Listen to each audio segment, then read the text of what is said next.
The Holy Gospel according to Luke. Glory to you, O Lord. Jesus looked up and saw rich people putting their gifts into a temple treasury box. He also saw a poor widow put in 2 small copper coins, and he said, I tell you the truth. This poor widow has given more than all the rest of them, for they all gave out of their offerings out of their abundance. But she, out of her poverty, has given all that she had to live on. The gospel of the Lord. Praise to you, O Christ.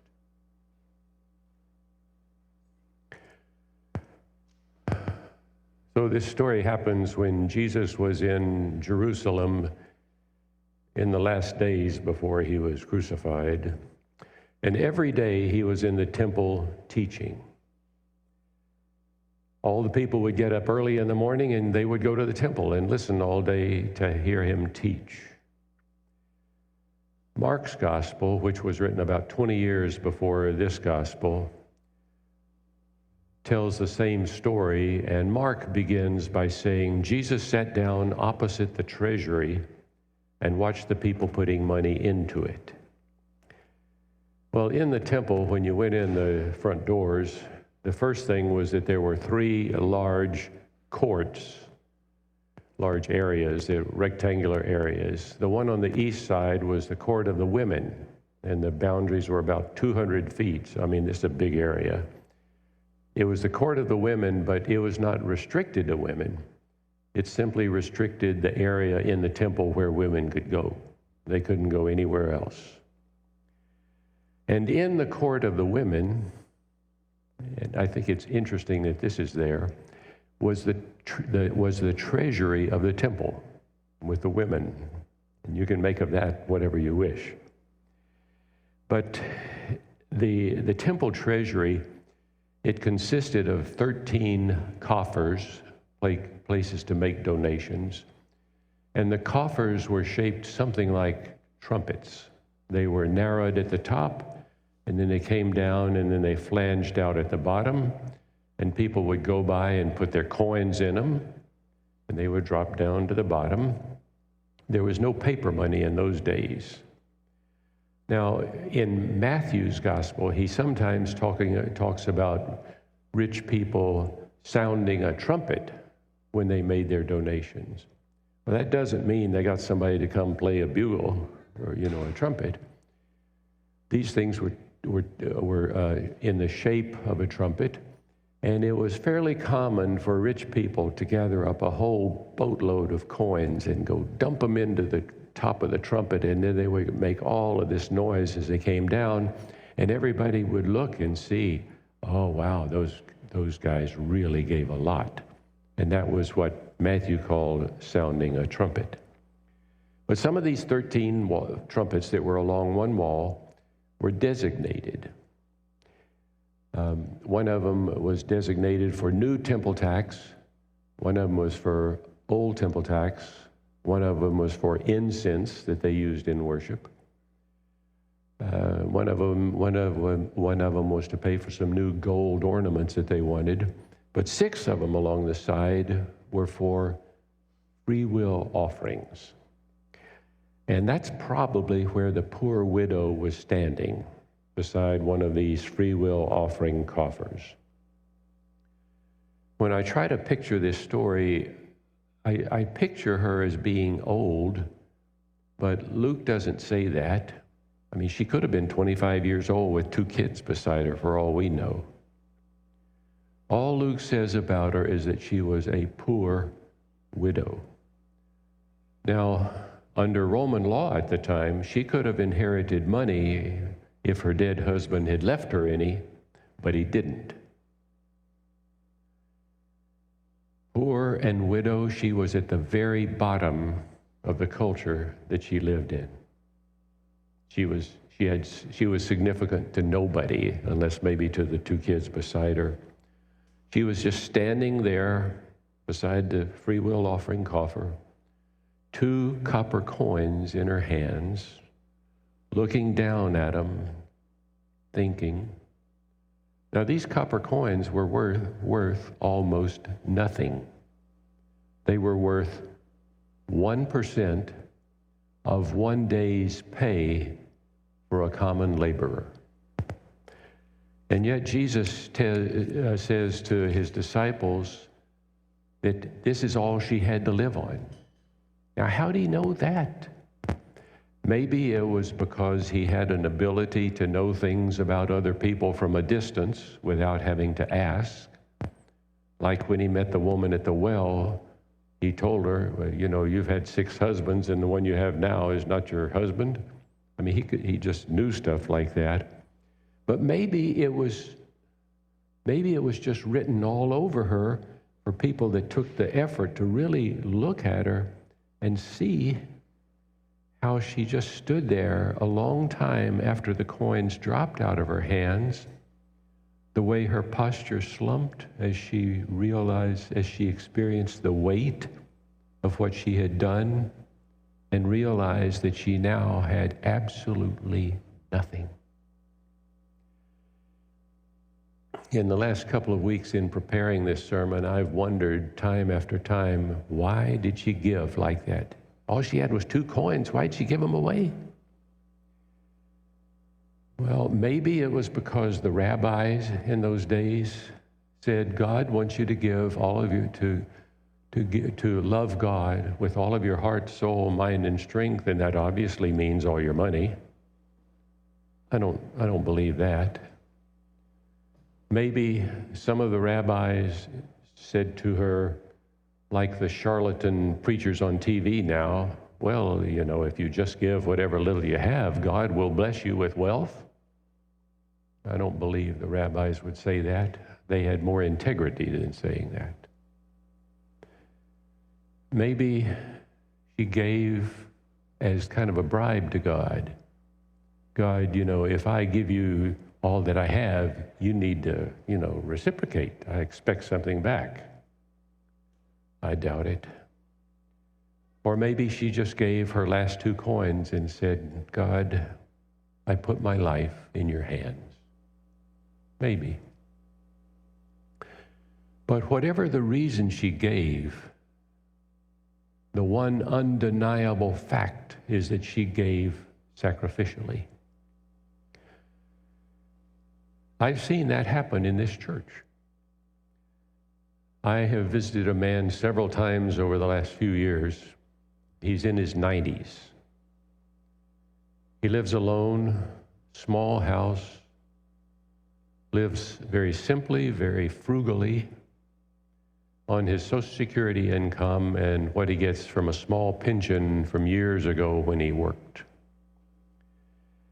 And at the end of a visit a few months ago, he went into the kitchen and came back and handed me a wad of bills. And he said, this is $500. I want you to take it and give it to people in need. And just a few weeks ago, I visited him again, and he did the same thing. Gave me another stack of bills, $500 worth of them, and said the same thing. I want you to give it to people in need. Why would he give like that?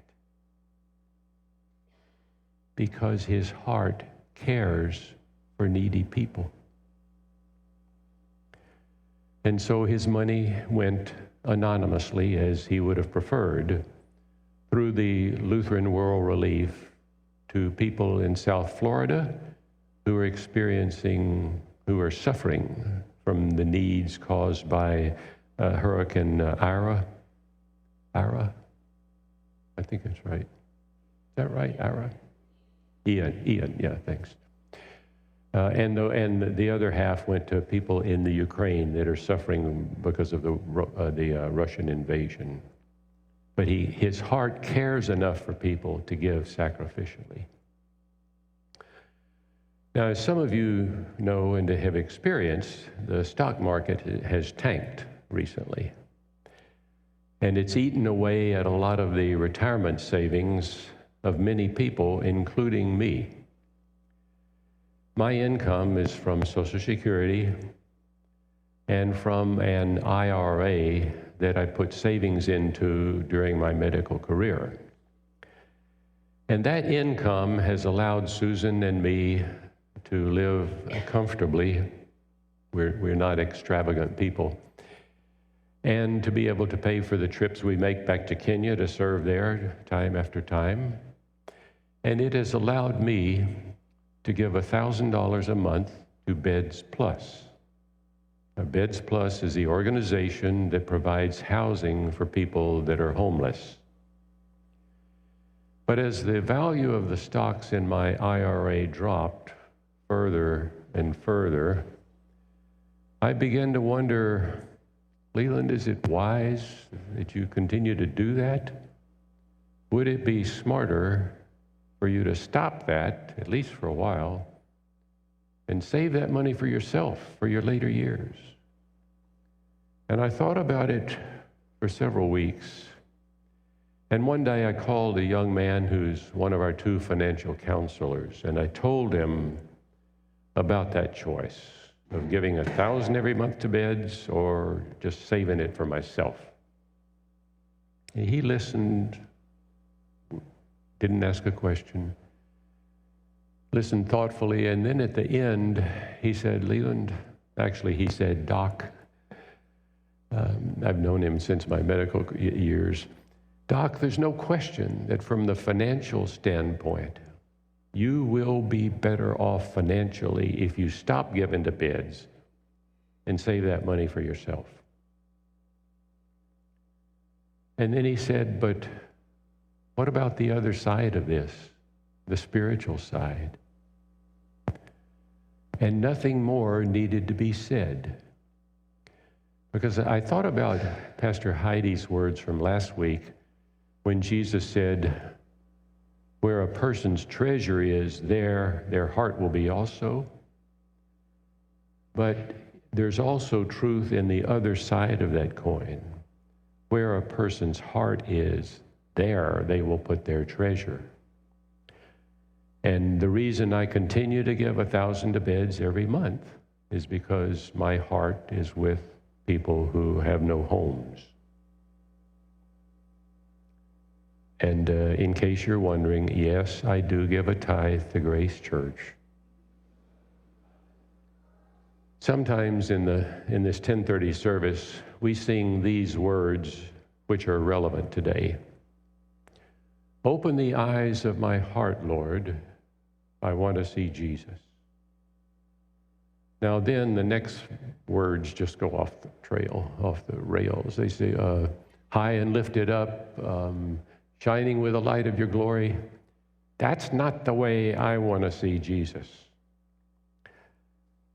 I pray that his Spirit will open the eyes of my heart so that I see Jesus in the lives of people in need, and then can give as I can to try to help them.